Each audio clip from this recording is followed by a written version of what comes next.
โดยมากับแม่เพิ่นเนาะ2 คนเพิ่นสบายดีกับน้องไว้เนี่ยสบายดีน้องไว้โอ้เก่งน้องใส่1แล้ว2เอายังดอก1ลูกให้เพิ่นใส่ก่อนบ่โอ้เก่งน้องใส่ เก่งอย่าเอายังเอากระตุ้นบ่จะได้โอ้เก่งน้องใส่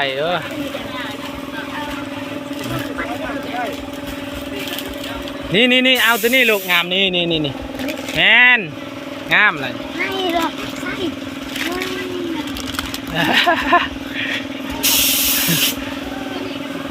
เก่งเนาะ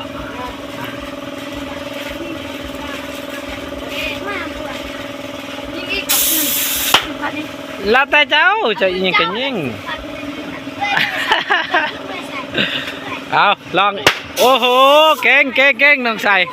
เอาเอ็กโอ้เอาอันนี้กะพอแล้วเนาะพอชิลงไฟเหือกันพอมาอันนี้ดิตัวนี้เท่าไหร่ก่อนทำผมตัวนี้เท่าไหร่3 ดอกเศร้า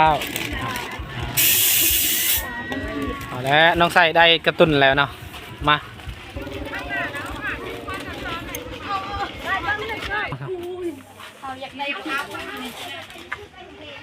มียังกิบบ่ก็เอาเลยเขามีลายแล้วเขาซื้อมือนั้น6,000 กีบทิมซื้อเพราะว่าลืมไม่ยังเลยกิบโรงเรียนเสื้อนี่คือกิบงามนี่นะว่าจะค่ากัดคนที่ซื้อเลยไว้จะได้ยังไว้ได้ตัวนี้ทำเบิ่งเท่าไร10,000นี่แหละเชฟ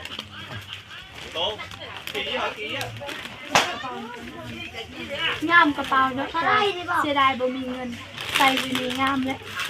ใส่เงินอยู่ในจักสิใส่ได้เงินขนาดสิใส่อยู่กับโทรศัพท์ยังบ่มี30 บาทไว้นี่ยังนี่จะซื้อใส่อยู่ตรงนึงมาเต็มชื่อยังเดี๋ยวไปนี่กระตุนเจ้าเลยนี่เห็นได้บ่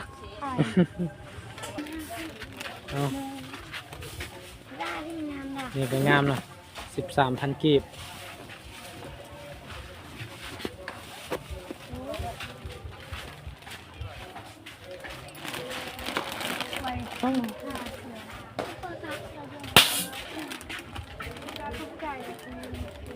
สนุกคุ้มดิพอแล้ว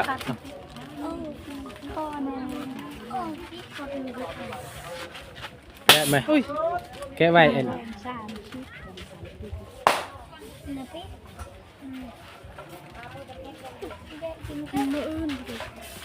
ไปซึมอื่นเนาะจับนางคอยนี่กะ5,000 กีบเนาะกะ5,000 กีบก็คือ5,000 กีบนี่แหละ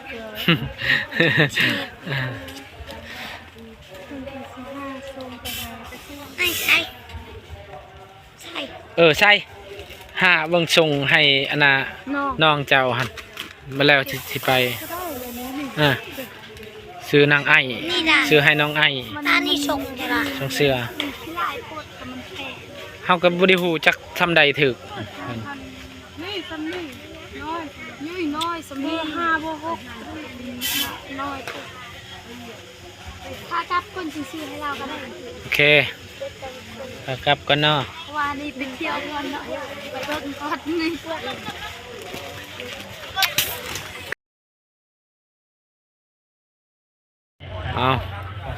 ตอนนี้เฮา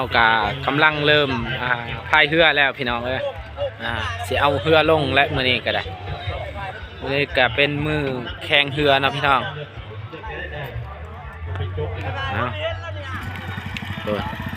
ทางทีมงานเฮากะกำลังเอาเรือลงเนาะเอาก่อนอื่นกับสบายดีเด้อสบายดีและสวัสดีพ่อแม่พี่น้องFCเมิดสุขูสู่คนบ่ว่าอยู่ในและก็ต่างประเทศยินดีต้อนรับเข้าสู่ซองบ่าวบุญคงคือเก่าเนาะพี่น้องคุณทางนั้นกะโอ้ซ่อมแล้วพี่น้องเอ้ยพายเรือแล้วเฮากะสิเอาเรือลงเลยพี่น้องเพิ่นกะสินอนเผาอยู่นี่แหละพี่น้องนี่เพราะว่าเผาเรือนี่แหละ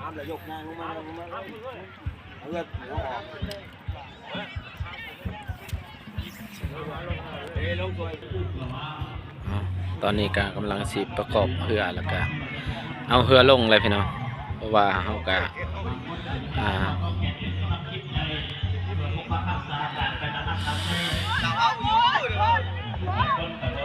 โอ้ทางนั้นก็พายเรือแล้วบนแข้งก็มีบนลักทุ่งนี่เลย มันแห้งถึงมันไปนี่เลยเนี่ย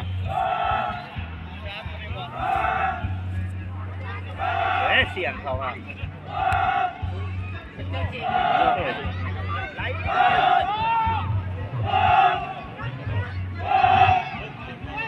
ก็ใหญ่ได้หุ่นอืดโอ้ยเข้าพวกเขาจิบนกัน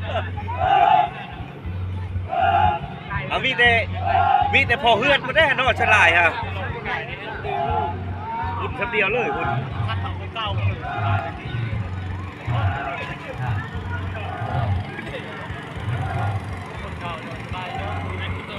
ชื่ออยู่แล้ว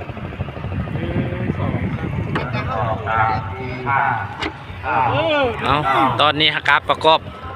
หัวแล้วถือ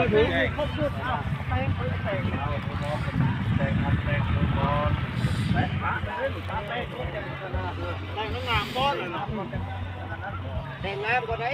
ป้าเอาอนามัยป้าเอ้ยใช้ปัญญาฮะอนามัยคนใดแต่งคุณงามคนใด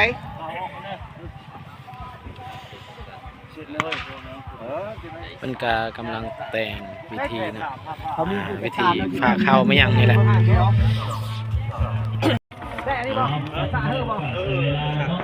ปีนี้ก็ให้ได้ที่หนึ่งเนาะ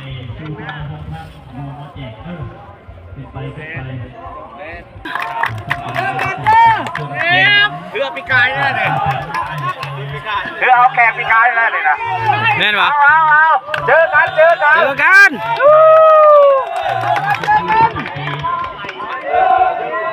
ได้ที่หนึ่งเด้อ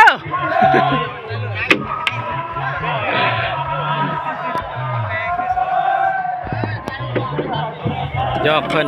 เอาได้ใช่กองอ่ะปีกายนี่เฮากะเศร้าเหือเขาจะไทยหุ่นแค่ไหนกว่า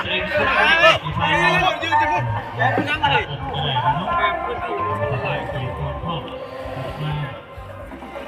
ทางไกลๆแน่เลยว่ะโอ้ยดินไก่แพงแล้ว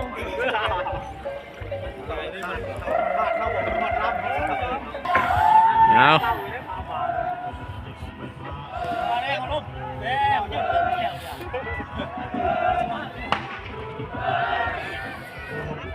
ทุกหนาวเนาะ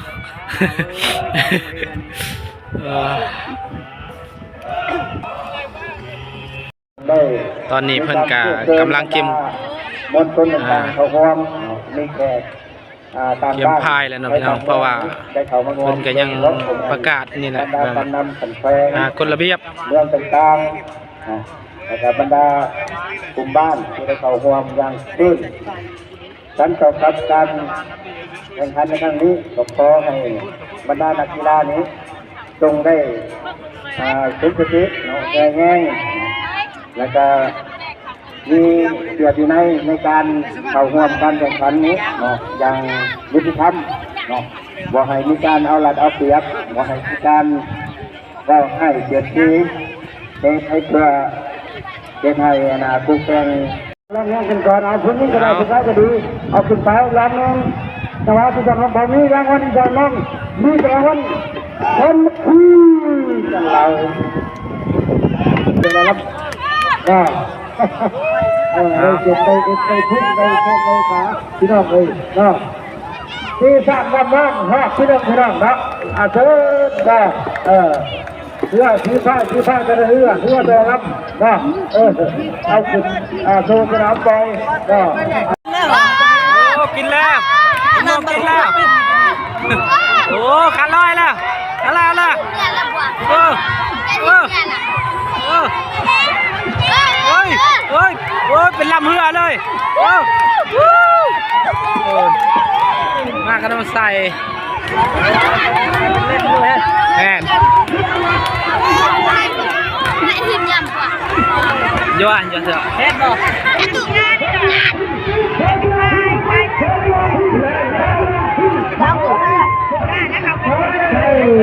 เรียบร้อยผลม่วงเฮ็ดมาอย่าให้กินบ่ให้ลูกบ่ให้น้องกินหรอกตัวมือเลยอ่ะ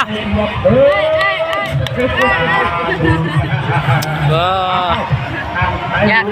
างงอนจะได้สับจะกินเย็นแต่บ่ให้เวลาตันนั่นกะเขาเห็นยังสบายดีไปสบายดีลูกเดี๋ยวด้าเยอะฮัลโหลมาแล้วพี่น้องเลยได้ดูโน่นนะ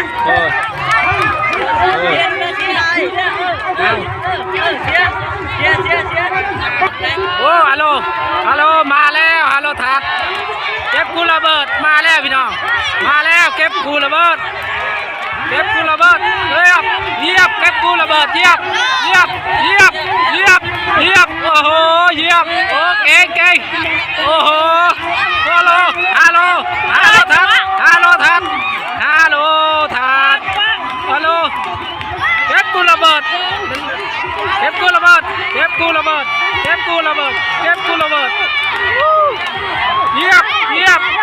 เป็นลำเลยโอ้โหเก่งฮัลโหลทัดกำลังคุกจีมเลยเพื่อพลังพี่น้องเพื่อพลังเพื่อพลัง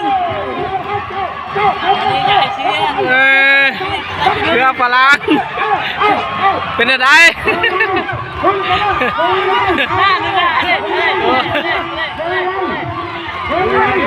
น้องไซก็มาเชียร์พ่อเนาะเชียร์รอดมาเชียร์พ่อมาลูก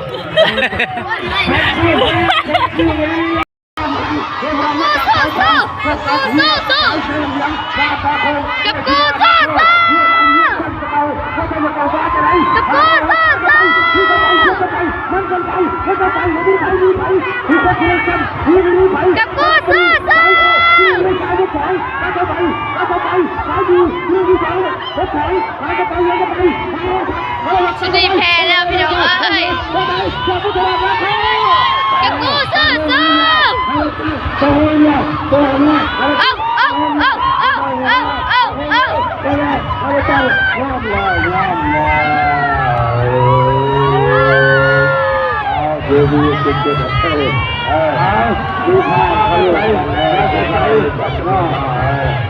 เอาเราใส่เลยนะครับตาโตจะชิ้นไม่ใส่ว่าอะไรกันว่าเป็นยังโอ้หอมสุดท้ายแล้วพี่น้องเอ้ยมียังบัดดิหากามาเนาะโอ้โธ่ยิงมักปุ้งบัดดิแม่นแหละโดยเป็น2 อันเอา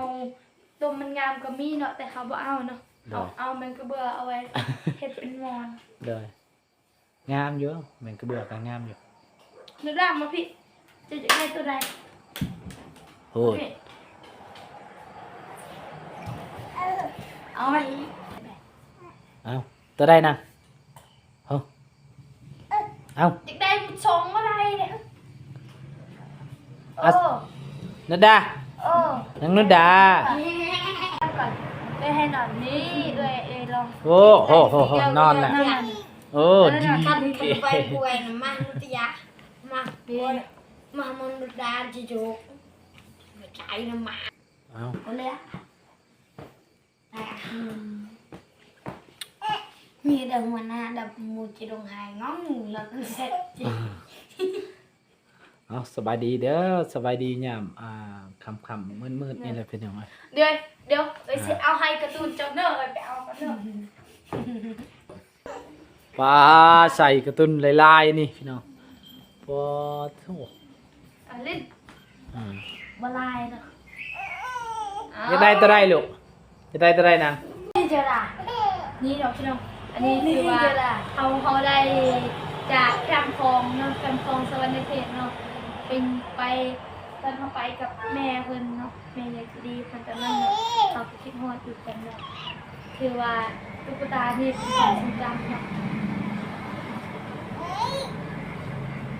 นี่ ลองแรงบอนะ มีการ์ตูนเพิ่นมีใครนะเพิ่นยิงนักนี้เนาะเอ้าจะแซ่ตัวใด กระตุ้นหัวก็ส มานับการ์ตูนให้เบิ่งเนาะมาได้จากอัน1 2 มีง่ายมีน้อยใช่ 4 เพิ่งนี่ 5 6 7 8 นี่แค่ชงอันเลยนี่ 10 โอ้แมน 2 3 14โตเนาะ15โตเนาะตูนเขา โตเนาะ 15โตอันนี้พี่น้องลองเลือกเบิ่งลองเลือกเบิ่งลองเนาะก็ได้งามนี่พี่น้องเมนให้ฟักเมนให้เบิ่ง นี่ เด้ นี่ อ งาม สีฟ้ากับสีดินเนาะเป็นสีฟ้าสีขาวกับสีดินเนาะอันใดงามกว่ากันเอา ไว้เปื้อน โอ้ เปื้อนไว้ สีขาวเปื้อนไว้แหละบ่ให้ไปดินเนาะอย่าดินสีขาวมันเปื้อนได้เนาะ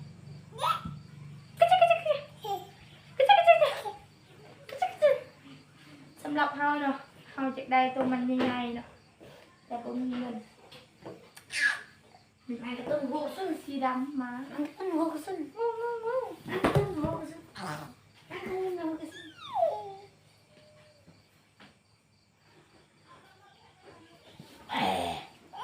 ไง เอ้ยอย่ามันสีขาวมันเปื้อนโอ้เอาปั้นด้วยพวกปั้นด้วยอันนี้กับการ์ตูนปลาพิมพ์คือเนาะการ์ตูนปลาพิมพ์เป็นต่างไทยเนาะจากปลาพิมพ์เลยเบิ่งคลิปนี้เนาะนี่การ์ตูนปลาพิมพ์ยังใส่คิดฮอดปลาพิมพ์เนาะนี่การ์ตูนปลาพิมพ์อันนี้ นี่กระตุ้นปลา นี่เนาะเฮ้การ์ตูนปลาพิมพ์นี่การ์ตูนอันนี้การ์ตูนยิ่งอยู่สวรรค์เขตเนาะอยู่แคมป์คลองเนาะถือว่านี่เป็นของ จะเอ๋นาดา ทั้งสองอันนี้เนาะคือ นาดา เป็นความทรงจำ นาดาเอ้ยนั่งเอาเพิ่นกับว่าบริสอดพี่น้องน้องนุชดากะไปลินชงเฮือคือกัน เต้นเพิ่นกับไปเชียร์ให้พ่อเนาะ เต้นจ้ะ เต้นเบิ่งลูกเต้นเบิ่ง ไม่ไผ่ลำเดียวเด้อ เต้นเบิ่งลูกเต้น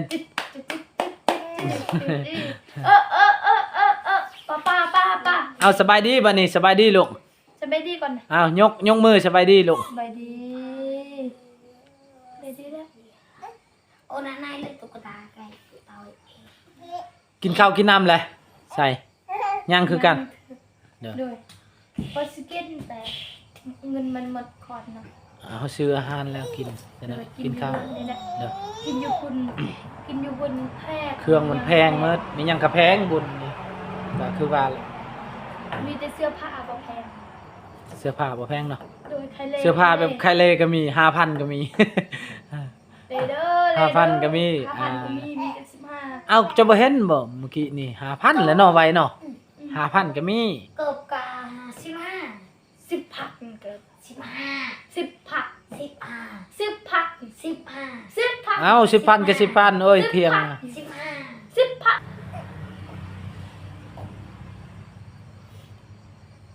อ้อนึดาแพงอีหลีละตุนเพิ่นก็ได้ เยอะอีกนี่เปิดไปแล้วเห็นบอกจะได้บอกตุ้มเลยบอก เดี๋ยวได้บอกเดี๋ยวได้บอกเดี๋ยวได้บอกมันมีลายกระแทงดีเนาะจนเพราะว่าเขามักแทงบ่แม่นมักอันนั้นมีลายแทงแสดงสุดท้ายหมูมาหมูว่าโอ้การ์ตูนเจ้าลายแท้นั่นเขาจะเนาะการมันเอาไว้อยู่ไว้อยู่เพื่อ ใส่พอให้เงิน100,000จะซื้อยัง สำหรับพวกนี้แหละมัน สับหมกปรุงแล้วก็กินเฟอร์ แต่งกันยิงปืนบริกิต กินยัง ยิงปืนได้ตุกเดียวแต่น้ำปรุงได้2 อันนี่แหละ เดย แล้วก็กินลูกชิ้นสิพัดมัดสำนั้นเห็นนะมัดสำนั้นเงิน100,000มัดสันมาปุกมัดใส่สบายเลยปัญหาคือยากเลยเนาะใส่บ่ฮอดนาที เนดาเบิ่งนี่นางมาพี่อย่า ส่งไปนี่ เอาเดี๋ยวพี่เจ เออวันนี้